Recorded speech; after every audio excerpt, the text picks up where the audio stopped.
얼마 전에 인기리에 방영되었던 스카이캐슬이라고 하는 드라마가 많은 국민들에게 회자되었습니다.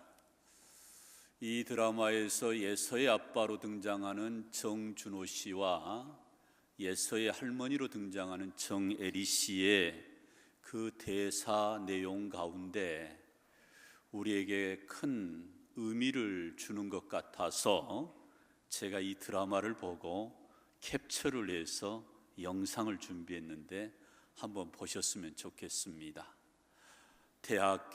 잠깐만요. 대학병원 원장이 되기를 원하는 아들을 바라보면서 또 손녀도 또 의대에 가서 3대째 의사 가문을 이어가기를 바라는 이 어머니 또 할머니와 이제 비로소 자기가 어떤 존재인가를 알게 되는 이 예서의 아빠 정준호 씨의 그 갈등과 고민, 고뇌가 담겨 있는 그런 영상인데 한번 보시겠습니다. 큐.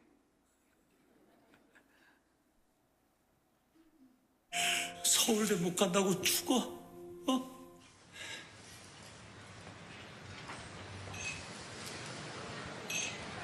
이런 문제는 답을 모르겠네. 단순하게 생각해. 심플한 게 답이야. 아픈 사람은 치료해야 되고 억울한 사람은 없어야 되고.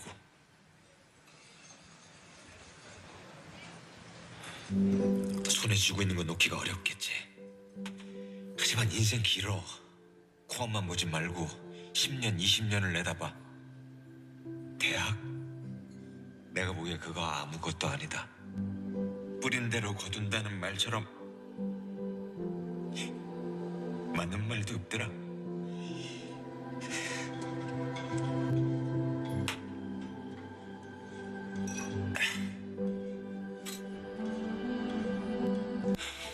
병원장이 뭐라고? 그까짓 게 뭐라고? 3대째 의사 가문 만들어야 3대째 의사 가문 그게 뭐라고? 어머니랑 제가 인생을 잘못 살았다고요. 내가 꼭 중암대 병원장이 아니어도 어머니 아들 맞잖아요. 나 그냥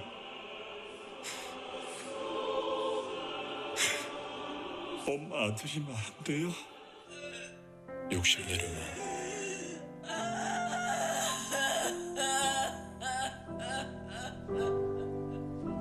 예서 인생하고 당신 인생은 다른 거야.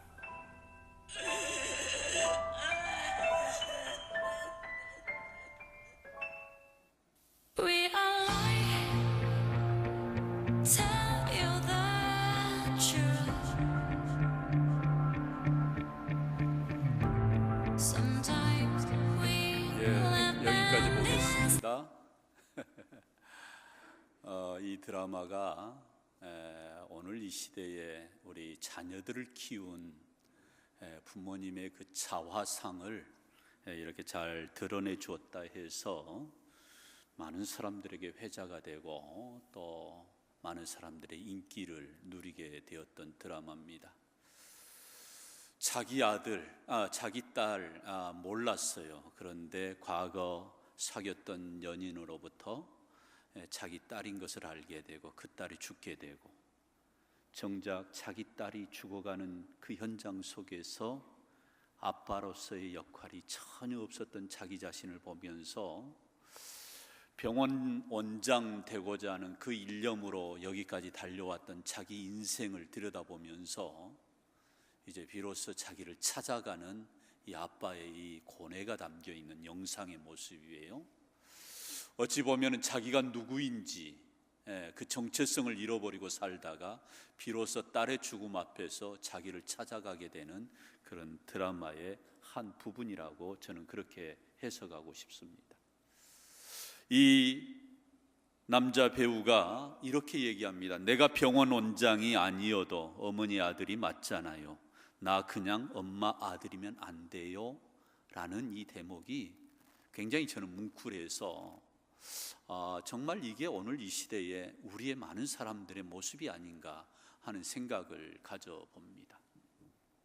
사실 내가 누구인가, 우리가 생물학적으로 어떤 가문의 몇십 대 손에 누구의 아빠다, 누구의 남편이다, 아내다, 이러한 정체성 말고요, 어떤 원장으로서 나라는 존재, 또는 어떤 사회의 어떤 신분으로, 어떤 대기업의 어떤 기업의 어떤 그러한 위치로 나를 소개하는 것 말고, 과연 내가 누구인가에 대한 이 아이덴티티, 즉 나의 정체성을 분명히 하고 사는 것은 너무나도 중요한 것입니다. 내가 정체성을 바르게 가질 때는 내 인생의 방향을 올바르게 내가 설정하고 갈 수 있지만, 내 정체성이 모호하거나 아예 그 정체성이 없는 경우는 이와 같이 내가 열심히 달려왔는데 그 달려온 인생의 걸음걸이가 허무하고 잘못 살아왔음을, 방향이 틀렸음을 깨닫게 된다고 보면, 과연 우리는 얼마만큼 내가 나 자신을 분명히 정체성을 가지고 살아가는 존재인가, 우리는 질문해 보지 않을 수가 없는 거예요. 여러분, 그런 의미에서 나라는 존재를 발견하기 위해서는 우리 그리스도인들은 세상 사람들과는 달라요. 내가 생물학적으로 또는 사회적인 신분으로 나를 말할 수 있지만, 그러나 우리 하나님을 믿는 기독교인들은 하나님과 나와의 관계 속에서 하나님 앞에서 내가 어떤 존재인가를 찾아가는 것이 기독교인의 정체성인 거지요. 그런 의미에서 오늘 본문의 말씀은 대단히 우리에게 큰 도전을 주는 말씀입니다. 오늘 이 본문의 배경은 우리 예수님이 제자들과 함께 빌립보 가이사랴라고 하는 도시로 갔습니다. 원래 이 도시의 이름은 빌립보인데 여기에다가 가이사랴라고 하는 이름이 하나가 덧붙여졌어요. 배경은 이런 것입니다. 원래 이 도시는 구약시대 때 이방 바알신이 이 이스라엘 경내로 들어오는 하나의 통로의 역할을 했던 도시가 바로 이 빌립보라는 도시예요. 그러니까 우리가 구약의 성경을 보면 수많은 바알, 즉 우상, 이 이방신이 이스라엘 백성들에게 들어오면서 많은 이스라엘 백성들이 하나님이 아닌 바알을 섬기게 되는 그러한 우상을 섬기는 죄악에 빠져버리게 되는데, 그 바알의 원상지가 어디냐? 빌립보라는 거예요. 그런데 이렇게 하나님을 인정하지 않고 하나님과는 반대되는 이런 우상 문화가 짙게 드리워져 있는 이 도시가 세월이 흐르고 흘러서 신약시대로 넘어와서 예수님이 살던 그 당대 때는 어떠한 도시로 변모되어 있었느냐?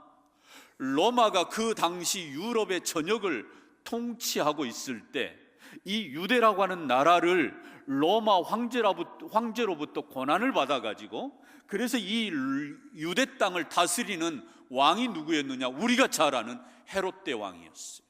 분봉왕 헤롯 왕이 로마 황제로부터 자기를 유대의 임금으로 세워준 것에 대한 그 감사의 표시로 이 빌립보에서 대리석 신전 하나를 크게 세웁니다. 당시 로마 황제를 숭배하는 그러한 문화의 흐름 속에서 다른 도시도 큰 성전들이, 신전들이 세워지면서 황제 숭배 사상이 강화되어지고 있는 그때에 이 헤롯 대왕도 빌립보 이 지역에서 아주 럭셔리한 그러한 신전 하나를 세워서 가이사랴 아우구스도에게 헌정하기 위해서 이 도시 전체 이름을 거기에다가 황제 이름을 덧붙입니다. 가이사랴, 아우구스도는 빼고 가이사랴. 그래서 이 도시의 이름이 어떻게 바뀌었느냐? 빌립보 가이사랴라고 바뀐 거예요. 여러분, 이 도시는 어떤 도시냐? 예루살렘이나 다른 여러 도시의 그러한 것과는 좀 다른 이방 문화, 특별히 우상 문화가 짙게 드리워져 있는 도시이고, 무엇보다도 노골적으로 황제, 로마 황제를 숭상하는 그러한 신전이 있고, 그래서 수많은 사람들이 하나님이 아닌 그러한 신앙으로 살아가는 도시가 바로 이 빌립보 가이사랴예요. 우리 예수님이 하루는 의도적으로 이곳을 가신 것입니다. 그리고 제자들에게 우리 예수님이 질문하시기를 오늘 본문에서 뭐라고 13절에서 말씀합니까? 사람들은 인자를 누구라 하느냐? 사람들이 나를 어떻게 평가하느냐? 나를 어떻게 보느냐? 이렇게 제자들에게 질문하셨어요. 이때 제자들이 14절에서 뭐라고 얘기합니까? 더러는 세례 요한, 더러는 엘리야, 더러는 예레미야나 선지자 중에 한 사람입니다 라고 사람들의 평가를 이와 같이 말합니다. 여러분, 그렇게 사람들이 평가할 만한 것은 그만큼 예수님의 그 사역을 보고 사람들은 세례 요한을, 엘리야를, 예레미야를 연상했어요. 세례 요한이 당시 광야에서 메시지를 선포할 때 그의 메시지는 아주 그냥 독설이 들어있는 메시지였어요. 종교 지도자들을 향하여 과감하게 독사의 자식들아 우리 예수님만이 외친 게 아니고요, 세례 요한도 그와 같이 강한 메시지를 선포한 것입니다. 그래서 실제적으로 많은 사람들은 세례 요한의 메시지를 좋아했어요. 종교 지도자들이 잘못 신앙생활하는 것에 대해서 노골적으로 정면 승부를 걸면서 메시지를, 복음을 전파했던 사람이 세례 요한인데, 가만히 보니까 우리 예수님이 이와 같이 선포하는 거예요. 그러면서 회칠한 무덤 같은 자들이라고, 외식하는 자들이라고 말하면서 우리 예수님이 메시지를 선포하니까 바로 세례 요한이, 또 다른 세례 요한이 등장했다고 예수님을 그렇게 평가한 것입니다. 여기에다가 귀신을 쫓아내고 병든 자를 고치는 이런 능력 행하는 일들이 많은 것을 보고 구약의 엘리야가 능력을 행하였던 선지자였던 것처럼 예수님이 그와 같은 엘리야와 같은 선지자로 또한 사람들의 인식에 그렇게 평가가 된 것입니다.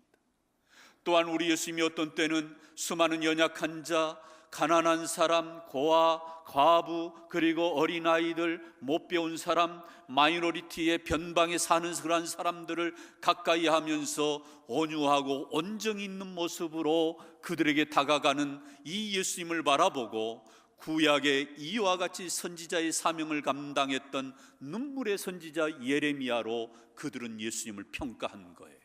중요한 것은 사람들은 인자를 누구라 하느냐라고 질문을 했을 때 더러는 세례 요한, 엘리야, 예레미야 또는 선지자 중에 하나라고 하는 이 사람들의 평가에 예수님이 듣고자 했던 정답이 없었던 거예요.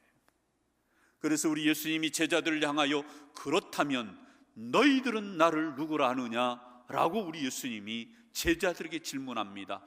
이때의 약방의 감초처럼 늘 나서기를 좋아했던 이 베드로가 오늘 16절에서 이렇게 고백합니다. 우리 한번 같이 읽습니다. 시작. 주는 그리스도시요 살아계신 하나님의 아들이니이다. 아멘. 여러분, 놀라운 것은 베드로가 예수님에 대하여서 정확하게 고백했다는 거예요. 정답을 말했다라는 것입니다. 주는 그리스도시요 살아계신 하나님의 아들입니다. 여러분, 이것이 바로 우리 모두가 고백해야 할 신앙의 고백이 되기를 주의 이름으로 축원합니다. 여러분, 왜 베드로가 정확하게 예수님을 이와 같이 고백했느냐? 주는 그리스도시요 라고 했을 때 이 그리스도라고 하는 단어의 뜻은 기름 부음을 받은 자, 그래요. 여러분, 우리 하나님께서 특별히 하나님이 기름 부음을 받은, 기름을 부으시는 세 부류의 사람이 있어요. 제사장, 왕, 그리고 선지자예요. 이것은 특별히 하나님이 세우신 사람들이고 그 사람들이 하나님께서 세울 때, 임명을 할 때 기름 부어 세우신 거예요. 그런데 그 기름 부은 자가 누구냐? 베드로가 고백하기를 주님이 기름 부음을 받은 자이십니다, 그래요. 그런데 이것을 원문으로 헬라어로 좀 더 들여다보면 구체적으로 이런 뜻입니다. 그리스도라고 하는 말은 헬라어 말로는 크리스토스인데 그 앞에 정관사 호가 붙었어요. 무슨 얘기냐면 이미 예언자 이사야 선지자를 통하여 과거 700년 전, 800년 전 수많은 선지자를 통하여 예언하신 바로 그 그리스도입니다. 그 뜻이에요. 바로 그분이 주님이십니다, 이런 뜻인 거예요. 우리 한글에는 이게 잘 드러나 있지 않지만 바로 그분입니다. 우리가 지금까지 수백 년 동안 선지자들을 통하여 들어왔던 그 메시아를 지금 기다리고 있는데, 그 기다렸던 그분이 바로 주님, 예수님 당신입니다. 그런 뜻인 거예요. 여기에 또 그 다음에 살아계신 하나님의 아들입니다라고 했을 때, 이 아들은 히오스라고 하는 단어인데, 이 히오스 앞에도 또 정관사 호가 붙어 있어요. 무슨 얘기예요? 바로 우리가 지금까지 기다려온 바로 그 메시아가, 하나님이 보내주시기로 한 그 그리스도가, 기름 부음을 받은 자가 바로 하나님의 아들이신 바로 주님이십니다. 바로 그 아들입니다 라고 고백한 거예요. 그러니까 정확하게 베드로가 이렇게 정답을 얘기하는 거예요. 주님이 정말 듣고 싶어하는, 우리 예수님이 듣고 싶어하는 그러한 말씀을, 그러한 고백을 베드로가 해낸 겁니다. 그런데 중요한 것은 그 다음에 우리 예수님께서 17절에 바요나 시몬아 네가 복이 있도다 라고 말씀하면서, 이를 내게 알게 하는 이는 내 혈육이 아니요 살아계신 하나님 아버지께서, 살아계신 내 아버지께서 너에게 알려준 것이다 라는 것입니다. 여러분, 그렇습니다. 베드로가 정답을, 우리 예수님이 누구인가를 정답을 말했지만, 그 정답을 말할 수 있게 도와주시는 분이 바로 우리 하늘에 계신 하나님 아버지가 계시로 그 눈꺼풀을 벗겨주셔서 베드로가 비로소 예수님이 지금까지 우리가 기다려온 그리스도요 하나님의 아들입니다라고 이렇게 고백했다라는 것입니다. 중요한 것은 우리 예수님이 이렇게 고백한 베드로를 향하여 네가 복이 있도다, 네가 진짜 복이 있는 자다 라는 말씀을 우리 예수님이 하고 계세요. 여러분, 그런 의미에서 이 16절에 주는 그리스도시요 살아계신 하나님의 아들입니다라고 하는 이 신앙의 고백은 우리 개신교뿐만 아니라 교회뿐만 아니라 개개인들, 우리 성도들이 너무너무 중요하게 여겨야 될 신앙의 고백인 거예요. 왜 우리 예수님이 이 고백을 한 베드로를 향하여 네가 복되다라고 말씀했을까요? 그만큼 이 고백은 중요하기 때문에 그래요. 그 내용을 우리는 세 가지를 보려고 합니다. 첫 번째로 예수님은 예수님에 대하여서 정확하게 믿고 고백했다라는 것입니다. 사람들의 평가는 세례 요한으로, 엘리야로, 그리고 예레미야로, 선지자 중에 한 사람으로 그렇게 평가했지만 거기에는 예수님에 대한 정확한 답이 없었어요. 그러나 주는 그리스도시요 살아계신 하나님의 아들입니다라고 하는 이 신앙의 고백이 가장 예수님을 잘 평가하는 고백이고 그의 신앙의 고백이었기 때문에 이것은 정확한 해답이라고 우리 예수님이 베드로를 향하여 네가 복이 있도다 라고 말씀한 겁니다. 여러분, 종교개혁을 일으킨 요한 칼빈 선생은 무엇보다도 그는 참으로 탁월한 신학자요 천재적인 그러한 영성을 가진 사람 중에 한 사람이 바로 칼빈이에요. 21살에 그가 책을 쓰기 시작해서 27살에 비로소 완간을 해서 완성을 시킨 기독교 광요라고 하는 책은 1권에서부터 4권까지 되어진 굉장히 방대한 책입니다.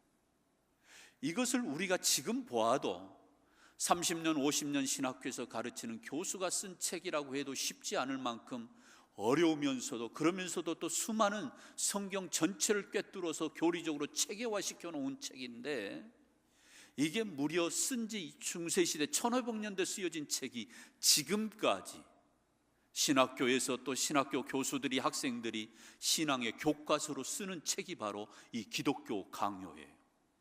그만큼 탁월한 내용이 이 기독교 강요 가운데 있는데, 특별히 1권의 첫 장에 가면 1챕터의 첫 번째 장에 뭐라고 되어 있느냐, 이렇게 되어 있어요. 하나님에 대한 지식이 없이는 자기 자신에 대한 지식은 없다라고 그랬어요. 그러니까 쉽게 말하면 내가 나를 알려면 누구에 대한 지식이 있어야 된다는 거예요? 하나님에 대한 지식이 있어야 된다는 거예요. 여러분, 이것을 믿고 동의하십니까? 여러분, 정말 그렇습니다. 내가 나를 알려면 하나님을 먼저 알아야 돼. 이 베드로도 주는 그리스도시요 살아계신 하나님의 아들입니다라고 고백을 했는데, 정확하게 보면 하나님이 알려주셔서 베드로가 알게 되었다 이 말입니다. 그런데 우리가 어떻게 하나님을 아느냐? 그것이 바로 하나님의 신비고 하나님의 은혜인 거지요. 하나님은 이 우주 만물을 창조하신 창조주 하나님이세요. 이 우주 만물을 창조하실 때 제일 먼저 창조한 게 뭐였습니까? 빛의 창조였습니다. 왜 빛을 창조했어요? 빛이 있고서야 모든 창조물이 그 다음부터 둘째 날부터 여섯째 날까지 창조가 이루어진 것인데, 빛은 모든 것을 밝히 보여주는 것입니다. 빛의 역할은 모든 것이 명확하게 드러내게 하는 그러한 역할을 하는 게 빛의 역할이에요. 만약에 이 예배당 안에 이 빛이 조명이 없다면 우리는 대낮이니까 좀 어느 정도는 밖의 빛을 가지고 우리가 사물을 식별할 수 있지만, 칠흑같이 깜깜한 밤에 빛이 없다면 우리는 누가 누군지 얼굴을 분간할 수가 없어요.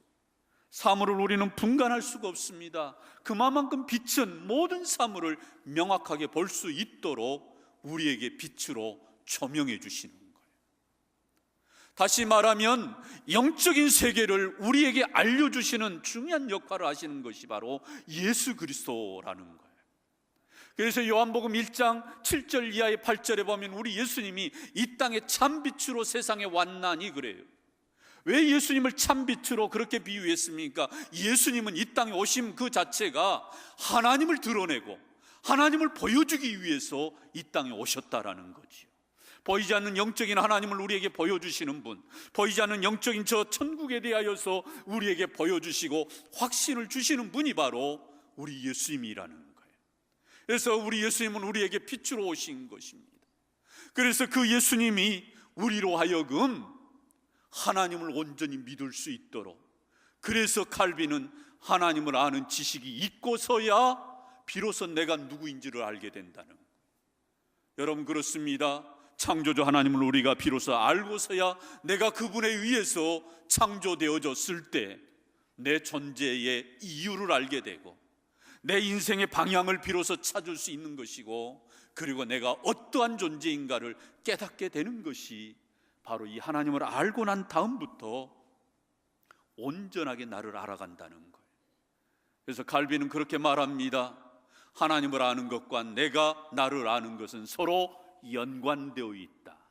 나를 알려면 하나님을 알고서야 비로소 나를 알게 되는 것이다. 만약에 우리가 하나님을 모르는 상태로 나에 대한 존재를 알려고 하면, 여러분 진화론자들의 외침처럼 우리는 나의 존재가 저 고릴라나 어떤 원숭이나 거기에서 우리를 출발을 찾는다고 한다면 인생에 무슨 의미를 찾고 무슨 정체성에 그 의미를 찾겠느냐 이 말입니다. 그런 의미에서 우리 예수님이 정확하게 예수님이 하나님을 우리에게 보여주시는 분, 그리고 성령 하나님의 사역도 뭐예요? 그분이 우리를 진리 가운데로 인도하시고 깨닫게 하시고 믿게 하셔서 우리의 심령을 조명해 주셔서 우리의 어두운 심령이 비로소 성령의 조명하심으로 인해서 하나님을, 예수님을 알게 되는 것, 이것이 바로 이 성령 사역의 굉장히 중요한 부분이에요. 그러므로 저와 우리 모두가 이 하나님을, 예수 그리스도를, 성령님을 통하여서 비로소 내가 누구인가를 발견하는 저와 우리 모두가 되기를 주의 이름으로 축원합니다. 그래서 어거스틴이라고 하는 신학자도 그가 일찍이 그런 말을 했어요. 내가 하나님 당신을 바로 알 때까지는 나는 아무것도 아니었습니다 라고 말합니다. 이 어거스틴을 흔히 성 어거스틴에서 성자로 그를 추앙하는데, 어거스틴은 자기 자신을 성자로 여기질 않아요. 카톨릭에서 세인트 성자로 그렇게 추앙한 거지만 어거스틴은 자기 자신이 성자로 인정하지 않아요. 왜냐? 자기 과거가 너무나도 부끄러웠어요. 그는 청소년 시절에 방탕한 그런 생활을 했습니다. 뛰쳐나간 겁니다. 가출을 한 거예요. 어머니의 속을 너무너무 많이 썩힌 사람이 바로 어거스틴이에요. 젊은 날에 청년의 시절에 창기들과 놀아나고 심지어는 사생활도 갖게 된 겁니다. 만이교라고 이단에도 빠졌어요. 그런 그가 그런 그가 하나님을 알게 되고 비로소 자기가 어떻게 추악한 삶을 이렇게 살 수 있었는가 자기 자신을 보게 되면서 하나님을 알고 나서야, 하나님을 믿고 나서야 비로소 자기의 부끄러운 삶을 그가 깨닫게 된 거예요. 그래서 내가 하나님 당신을 알기 전까지 나는 아무것도 아니었습니다. 이 이야기가 무슨 얘기입니까? 내가 하나님을 알기 이전에 나는 정말 형편없는 사람이었습니다. 그러나 내가 이제서야 하나님을 알고 나서 내 존재를 알게 됐습니다 라고 고백한 것이지요. 그런 의미에서 저와 우리 모두는 우리 하나님을 알고 예수 그리스도를 정확하게 고백하고 그 주님으로 인하여서 나라는 존재를 분명하게 우리가 찾아가기를 주의 이름으로 축원합니다.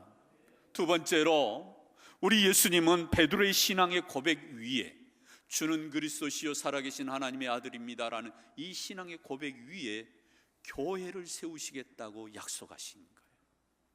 여러분, 이 베드로의 고백이 왜 중요하냐? 왜 이 고백을 한 베드로에게 네가 복되다라고 말씀했느냐? 내가 네가 고백한 그 고백 위에다가 교회를 세우겠다. 여러분, 그래서 오늘날의 교회는 이 신앙 고백의 토대 위에 출발이 된 거예요. 이 반석 위에. 그래서 오늘 본문의 말씀 18절 우리 한번 같이 읽습니다. 시작. 너는 베드로라, 내가 이 반석 위에 내 교회를 세우리니 음부의 권세가 이기지 못하리라. 아멘. 여기 대단히 중요한 표현이 바로 이 반석 위에. 여러분, 그런데 이것을 로마 카톨릭은, 우리로 말하면 천주교는 이걸 착각한 거예요. 오해한 거예요. 이 반석 위에, 그러니까 너는 베드로라, 베드로의 뜻이 이게 게바란 말이에요. 게바가 뭐예요? 반석이라는 뜻이에요. 그러니까는 베드로 네 위에다가 내가 교회를 세우겠다, 이렇게 해석을 한 거예요. 여러분, 행간을 잘 읽어야 돼요. 문맥의 흐름을 보고 그 문맥의 흐름 속에서 주님이 무엇을 말씀하려고 하시는지 그 행간을 잘 읽어야 되는데, 여기서 카톨릭이 처음에 해석을 잘못한 겁니다. 그러니까 어떻게 됐느냐 하면 교회의 출발이 예수 그리스도에 의해서 출발된 게 아니라 베드로에 의해서 출발된 거예요. 여러분, 베드로가 이미 죽고 난 다음 300년이 지난 다음에 그들은 초대 교황을 결정하기를 베드로로 결정한 거예요. 베드로가 교황을 자기가 하고 싶다고 해서 했던 것도 아니고, 자기는 그냥 주님 제자로 살다가 나중에는 거꾸로 십자가에 달려 죽는 순교를 하고 세상을 떠났는데, 나중에 보니까 천주교가 세상에 자기를 초대 교황으로 세워놓은 거예요. 이것은 하늘에서 베드로가 경을 칠 일이에요. 베드로가 원하지도 않았는데 이 반석 위에 교회를 세우리니 이것이 잘못 해석이 돼가지고 어느 순간에 베드로가 교회의 주인이 되어버렸어요. 여러분, 이탈리아의 성지순례 가서 보면은 꼭 바티칸에 들리는 곳이 하나가 있죠. 베드로 성전이 얼마나 웅장합니까? 여러분, 그래서 이 베드로는 대단히 카톨릭에서 아주 상징적인 존재, 초대교황이라니까요. 여러분, 이 신앙의 차이가 엄청나게 우리 개신교와 카톨릭에 엄청난 갭을 만든 거예요. 사랑하는 성도 여러분, 우리 개신교를 비롯해서 우리 광주 무등교회는 주는 그리스도시요 살아계신 하나님의 아들입니다라고 하는 이 신앙의 고백 위에 우리 교회가 세워진 것을 우리가 고백하고 살기를 주의 이름으로 축원합니다. 어떤 외형으로 보여지는 건물이 교회가 아니라 주님이 그리스도입니다, 주님이 하나님의 아들입니다라고 고백하는 성도들의 무리, 그 공동체가 교회라는 거예요. 그래서 네가 제대로 정답을 고백했다, 네가 복이 있도다, 그렇게 말씀하는. 마지막 세 번째로 우리 예수님이 또한 베드로를 향하여 네가 복되다라고, 왜 이 신앙의 고백이 중요하느냐?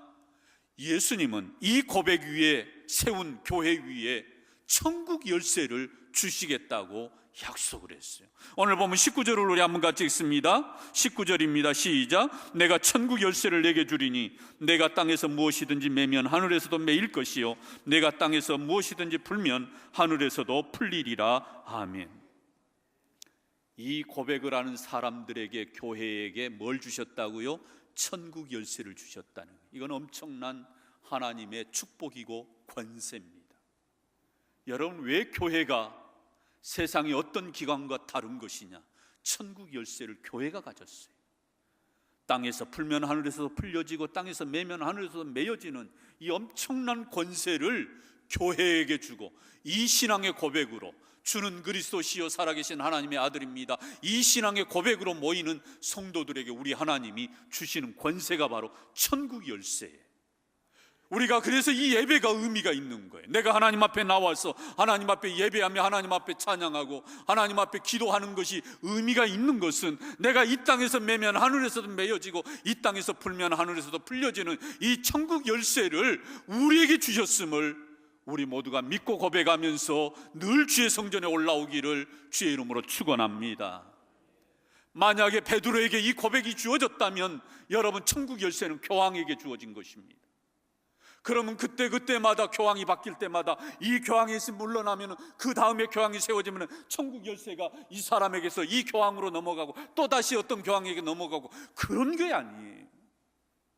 천국 열쇠는 그리스도의 몸된 이 교회와 성도들에게 준 것이지 유일하게 교황 한 사람에게 준 것이 아니다, 그 말이에요.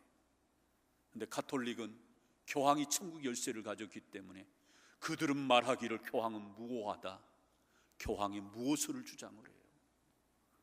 또 다른 어떤 의미에서는 인간의 우상이 만들어지고 있는 것이죠. 사랑하는 성도 여러분, 중요한 것은 저와 우리 모두가 하나님의 아들을 믿음으로 우리는 하나님의 이 어마어마한 이 축복, 천국 열쇠를 저와 우리 모두가 가진 것을 우리가 믿고 고백하기를 주의 이름으로 축원합니다. 그러면 그 천국 열쇠가 뭐냐? 여러분, 우리가 하나님 아들을 믿음으로 우리는 하나님의 자녀되는 권세를 이미 얻은 줄로 믿습니다. 요한복음 1장 12절에 분명하게 고백하시잖아요. 말씀하시잖아요. 영접하는 자 곧 그의 이름을 믿는 자들에게는 하나님의 자녀가 되는 뭐를 주셨다고요? 권세를 줬대요. 여러분, 이것이 천국 열쇠의 축복입니다.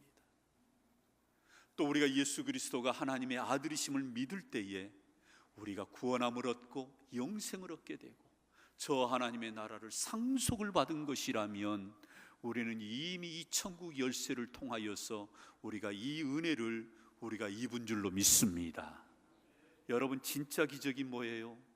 하나님을 알지 못했던 내가 하나님을 알게 되고 예수님을 믿게 되어서 내가 하나님의 자녀가 되고 영원한 생명을 소유하고 천국을 상속을 받은 것, 이것이 기적 중의 기적임을 저와 우리 모두가 고백하고 살기를 주의 이름으로 축원합니다. 병 나은 거, 안진병이가 일어나는 게 이게 기적이 아니에요. 그 사람들은 나중에 또다시 어떤 질병으로 병들 수 있어요. 그게 기적이 아닙니다. 사람이 보기에는 기적이지만은 하나님이, 예수님이 보시기엔 그냥 그것은 고침받은 거예요.